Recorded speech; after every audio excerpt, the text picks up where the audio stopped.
Mari sama-sama kita mempersiapkan hati kita untuk kita ditaburkan oleh firman Tuhan pada pagi hari ini. Mari Bapak Ibu Saudara, kita akan menaikkan pujian di hadapan Tuhan. Pujian dan syukur. Pujian dan syukur kita naikkan kepada Tuhan dengan penuh kerendahan hati. Kita mempersembahkan seluruh hidup kita sepenuhnya di hadapan Tuhan. Mari kita taruh hidup kita di kaki Tuhan Yesus pada pagi hari ini.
Kami mengucap syukur untuk saat yang istimewa, dan kami boleh duduk lagi di kaki Tuhan untuk menerima firman. Mari Bapa, berbicaralah bagi kami supaya kebenaran firman-Mu boleh membimbing kami, menuntun kami untuk memelihara hubungan yang intim lebih dekat lagi dengan Tuhan. Dalam nama Tuhan Yesus Kristus kami sudah berdoa dan mengucap syukur. Amin. Silakan duduk jemaat Tuhan. Shalom Bapak Ibu yang dikasihi oleh Tuhan Yesus Kristus. Shalom. Kita membuka satu kebenaran firman Tuhan.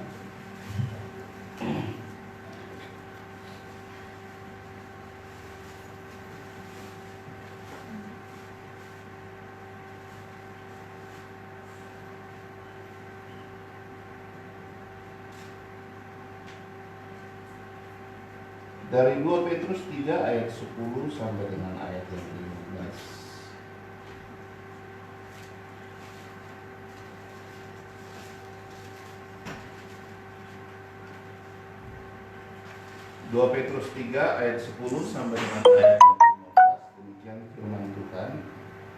Tetapi hari Tuhan akan tiba seperti pencuri. Pada hari itu langit akan lenyap dengan gemuruh yang dahsyat, dan unsur-unsur dunia akan hangus dalam nyala api, dan bumi dan segala yang ada di atasnya akan hilang lenyap.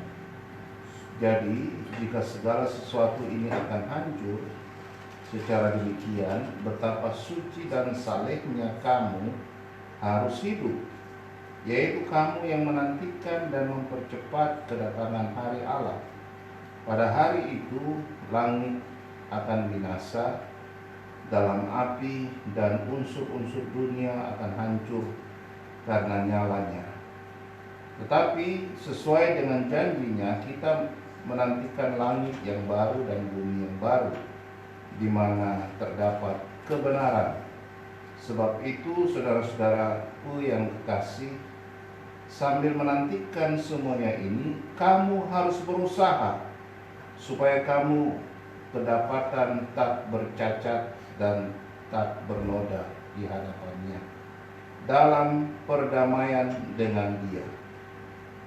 Anggaplah kesabaran Tuhan kita sebagai kesempatan bagimu untuk beroleh selamat, seperti juga Paulus, saudara kita yang kekasih, telah menulis kepadamu menurut hikmat yang dikaruniakan kepadanya. Demikian pembacaan firman Tuhan. Berbahagialah setiap orang yang membaca dan merenungkan firman Tuhan. Tuhan memberkati. Saudara yang kekasih dalam Tuhan Yesus Kristus, pada 2012 dunia digemparkan dengan satu film, yaitu Kiamat 2012. Sebuah naskah yang ditulis oleh Lawrence Joseph, yang dia mencoba membuat penelitian terhadap penanggalan dari suku Maya, suku Maya di Amerika Latin, dan dalam penanggalan tersebut jatuh pada tahun 2012 akan terjadi akhir zaman, ya.